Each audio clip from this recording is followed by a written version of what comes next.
آمنوا اتقوا الله حق تقاته ولا تموتن إلا وأنتم مسلمون يا أيها الناس اتقوا ربكم الذي خلقكم من نفس واحدة وخلق منها زوجها وبث منهما رجالا كثيرا ونساء واتقوا الله الذي تساءلون به والأرحام إن الله كان عليكم رقيبا يا أيها الذين آمنوا اتقوا الله وقولوا قولا سديدا يصلح لكم أعمالكم ويغفر لكم ذنوبكم ومن يطع الله ورسوله فقد فاز فوزا عظيما أما بعد فإن أصدق الحديث كتاب الله وخير الهدى هدى محمد صلى الله عليه وعلى آله وسلم وشر الأمور محدثاتها وكل محدثة بدعة وكل بدعة ضلالة وكل ضلالة في النار.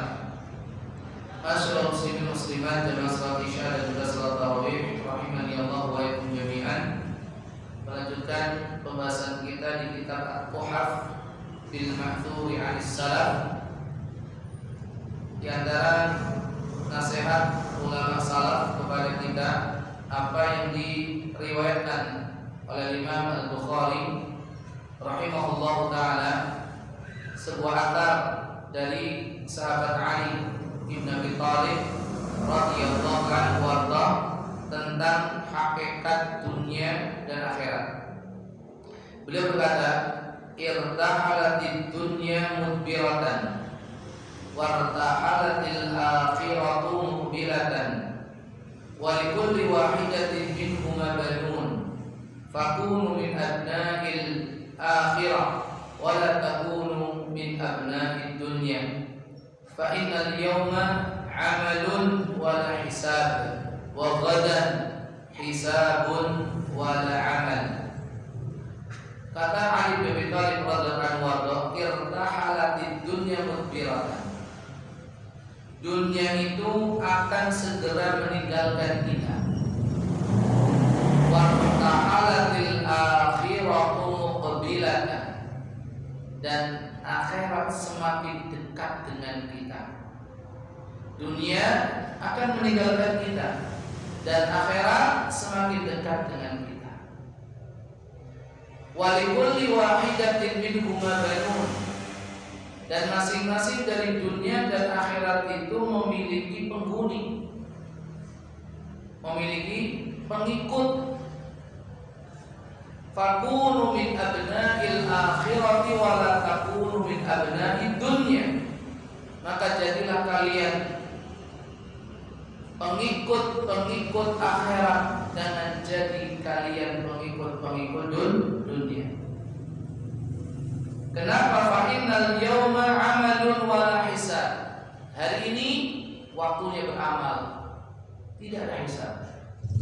Wa ghadan hisabun wala amal. Sementara esok akhirat itu adanya hisab, tidak ada lagi amalan.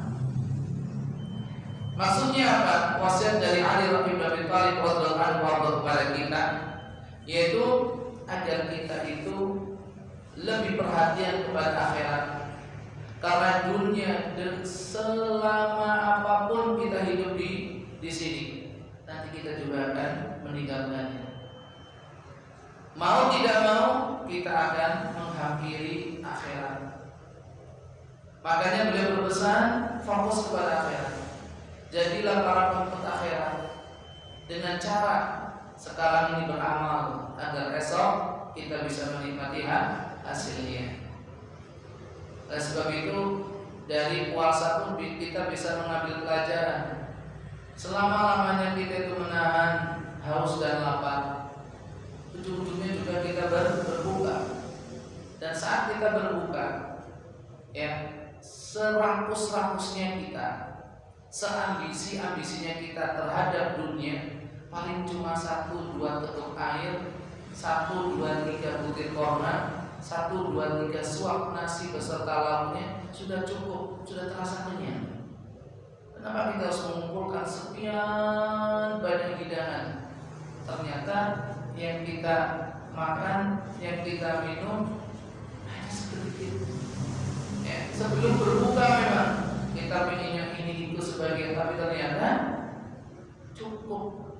cuma 2-3 butir korma, 2-3-4 suap nasi dari lauknya. Nah, nggak seperti yang kita bayar. Itulah dunia.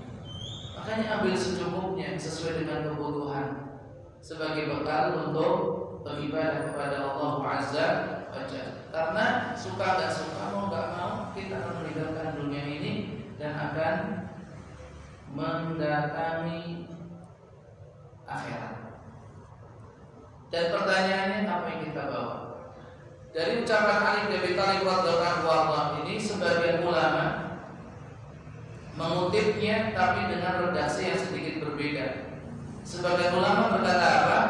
Ad-dunya mudbiratun wal akhiratu muqbilatun fa'ajabun liman yuqbilu 'alal mudbirah wa yudbiru 'anil muqbilah. Dunia itu akan pergi. Dunia mudbirah, dunia itu akan pergi. Wal akhiratu muqbilah, dan akhirat itu yang akan datang. Fa'ajabun, maka sangat heran, ya, sangat aneh. Liman yuqbilu 'alal mudbirah wa yudbiru 'anil muqbilah. Bagi orang yang mendatangi sesuatu yang akan pergi, tapi yang datang tidak disambut. Yang pergi didatangi, yang akan pergi didatangi, disambut, tapi yang akan datang malah ditinggal pergi. Seperti kita, ya, sudah jelas itu kamu sudah pergi dari kita, sudah pamitan mau pergi, malah kita kejar. Sementara kamu yang baru datang, malah kita tinggal pergi. Kan nggak sopan ya, dengan jadi tuan rumah, tamu banyu milik, ya, bolak balik, ya, datang pergi. Yang pergi jenengan kejar, yang datang jenengan biarkan. Itu berikut. Boleh ucap kelangan jalan, gitu? Nah sekolah sebelum ngomong pada dipikir, iki sing teko wis dipikir, gitu. Dunia itu akan pergi. Sementara yang datang itu akhirat. Yang pergi malah kita kejar, yang datang malah kita biarkan. Ya, ini. Kemudian asal yang kedua, ini berkaitan dengan masalah thalabul ilmi.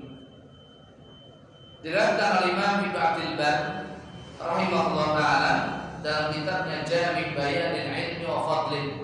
Jami' Bayanil Ilmi wa Fadlih. Di athar nomor 1087 dari Al-Imam Al-Auza'i rahimahullah, seorang tabi'in. Beliau berkata, "Idza aradallahu an yuhrima 'abdahu barakatal ilmi alqa 'ala lisanihi al-aghalit." Kata Imam Al-Auza'i rahimahullah taala, "Idza aradallah," ketika Allah menghendaki, an yuhrima 'abdahu, untuk menghalangi hambanya, an barakatal ilmi, dari keberkahan ilmu.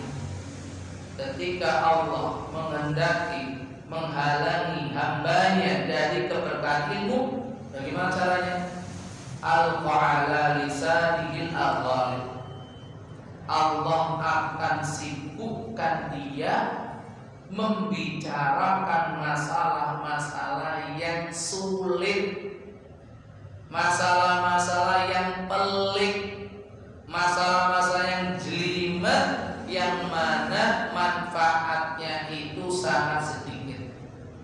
Mulai sing cuwilik, sing jelimet, sing rumit, sing cetha, sing jelas, sing terang ditinggalkan.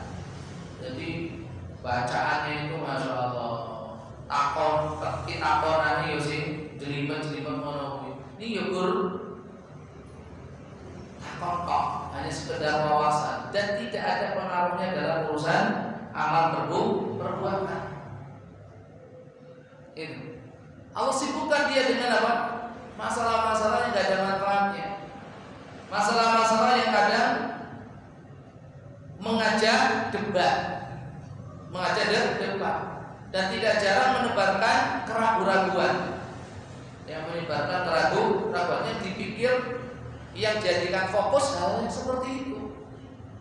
Hal-hal yang seperti itu. Yang tidak ada pengaruhnya terhadap apa keimanan, tidak ada faedahnya dalam masalah ibadah, perilaku, perbuatan, akhlak. Enggak. Yang senangnya debat, ya. Akon sing ora-ora, sing macam-macam, sing nyeleneh. Coba kira-kira Allah Subhanahu wa taala bisa enggak menciptakan sesuatu yang mirip dengan dia? Katanya Allah Maha Kuasa atas segalanya. Untungnya apa? Untungnya apa? Itu. Kadang hal-hal yang tidak ada manfaatnya sama sekali, ternyata Allah Subhanahu wa taala jadikan orang itu menyibukkan diri dengan hal yang seperti itu. Kemudian yang terakhir adalah tentang masalah bertambah dan berkurangnya keimanan. Diriwayatkan oleh Imam Ibnu Abi Syaibah, di kitabnya Al-Iman, di kitab Al-Iman, di athar nomor 14. Di athar nomor 14 dari salah seorang sahabat namanya Umair Ibnu Habib Al-Khatmi. Mungkin kita baru dengar nama sahabat ini, ya. Umair Ibnu Habib Al-Khatmi radhiyallahu anhu, beliau berkata, al-imanu yazidu wa yanqus. Iman itu bisa bertambah dan bisa berkurang. Faqila, maka beliau ditanya, fama ziyadatuhu wa ma nuqsanuhu? Bagaimana iman itu bisa bertambah dan bagaimana iman itu bisa berkurang? Ini penting. Hendaknya kita itu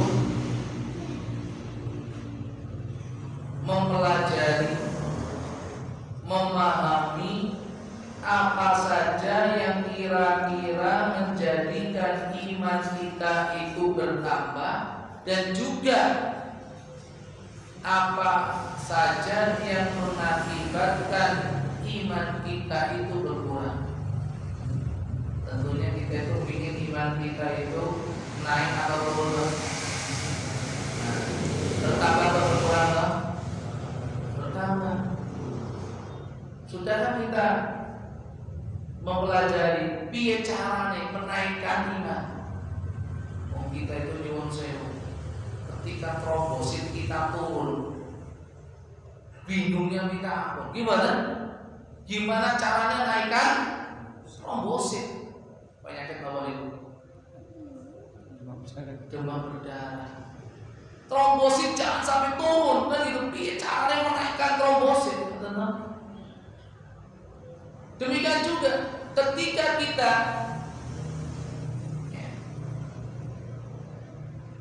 lemah imunnya, kita bingung setengah mati, caranya meningkatkan imun kita. Nah, urusan yang seperti kadang kita dibuat panik, urusan keimanan kadang itu santai saja. Makanya beliau ditanya gimana caranya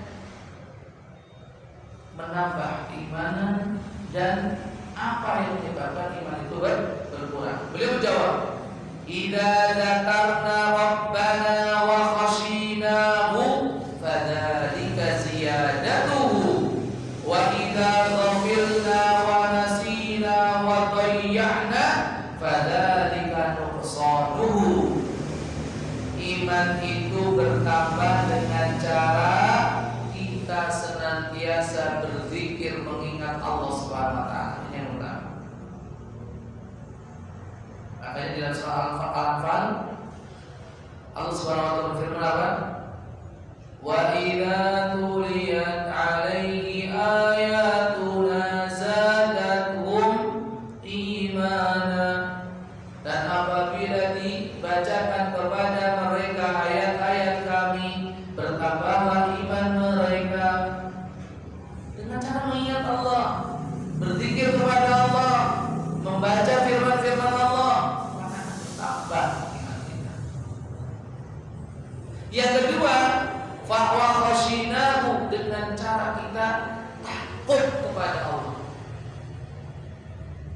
Semakin takut seseorang kepada Allah, semakin kuat imannya. Dan rasa takut itu muncul karena ilmu. Innama yakhshallaha min ibadihi al-ulama. Hanya orang-orang yang berilmu yang memiliki rasa takut kepada Allah. Makanya di dalam ayat lain Allah Subhanahu wa taala berfirman, "Walladzina tadaw zadahum huda." Dan orang-orang yang sudah mendapatkan petunjuk semakin bertambah imannya dengan ilmu. Yang akan menimbulkan rasa takut, kemudian meningkatkan iman kita kepada Allah Subhanahu wa taala. Terus apa yang menyebabkan iman kita itu berkurang dan melemah? Wa idza ghafilna, ketika kita lupa. Wa nasina, ketika kita lalai mengingat Allah. Makanya Allah Subhanahu wa taala berfirman, "Wa la takunu kalladzina nasullaha fa ansahum anfusahum ulaika humul fasiqun." Jangan lupakan Allah. Orang yang lupa, yang lalai kepada Allah, turun di iman. Kemudian yang kedua, wa dhayya'na, ketika seseorang menyia-nyiakan dan mengabaikan syariat Allah, tidak lagi mengindahkan perintah yang harus dikerjakan, tidak lagi memperhatikan larangan yang harus ditinggalkan, sakar dewi, ya, menyia-nyiakan aturan Allah. Fadzalika nusabuhu, dan itulah yang menyebabkan iman kita itu berkurang. Maka dari itu sekali lagi, ya, mumpung ada waktu, mumpung sempat, nek saged kalau bisa, dan bukunya sudah diterjemahkan, ya, tentang masalah bertambah dan berkurangnya keimanan seorang hamba, ya, itu kitab karangan Syekh Profesor Dr. Abdul Razzaq Ibnu Abdul Muhsin Al-Badr hafizahullah jami'an. Asbabu ziyadatil iman wa nuqsanihi. Tipis Bapak, ya, sebab-sebab bertambahnya dan berkurangnya keimanan seorang hamba. Kita harus baca, kalau bisa miliki, ya, untuk kita jadikan sebagai introspeksi. Ketika kita merasa iman kita kok turun, nah dibaca sebab-sebab bertambahnya keimanan, sebab-sebab meningkatnya keimanan, kita baca. Dan kita juga baca sebab-sebab menurunnya mergo iki iman kula lemah. Padha wae mergo iki darah midun, kurang turu. Satu darah midun kok naik. Turun. Ya? Bisa turun bisa. Oh, bisa turun bisa naik. Makan timun, kurang nutrisi, kan gitu kan? Nah, itu. Kita kadang mengontrol naik turunnya apa? Kesehatan kita, tapi iman kita ada dengan tabungan nggak ada di rumah. Lah itu tadi, nggak usah beli alatnya, beli bukunya gitu. Itu sebagai alat kontrol. Kira-kira di midun apa lagi munggah. Ya, sebagaimana kita kontrol darah kita, lagi munggah darahnya kok midun. Atas Pak Mario kok bulannya lagi midun apa lagi naik. Kita juga perlu punya kitab itu, ya. Kitab pertama dan berkurangnya keimanan. Itu saja yang bisa kita bahas. Semoga bermanfaat. Mohon maaf segala kekurangan. Kebenaran semata dari Allah Subhanahu wa taala, kesalahan kekurangan berasal dari kemampuan pribadi saya. Semoga Allah Subhanahu wa taala mengampuninya dan sedikiranya dan hadirat semua untuk memaafkannya. Aku lupa dihadap. Subhanallah wa bihamdihi asyhadu an la ilaha illa anta astaghfiruka wa atubu ilaik. Assalamualaikum warahmatullahi wabarakatuh.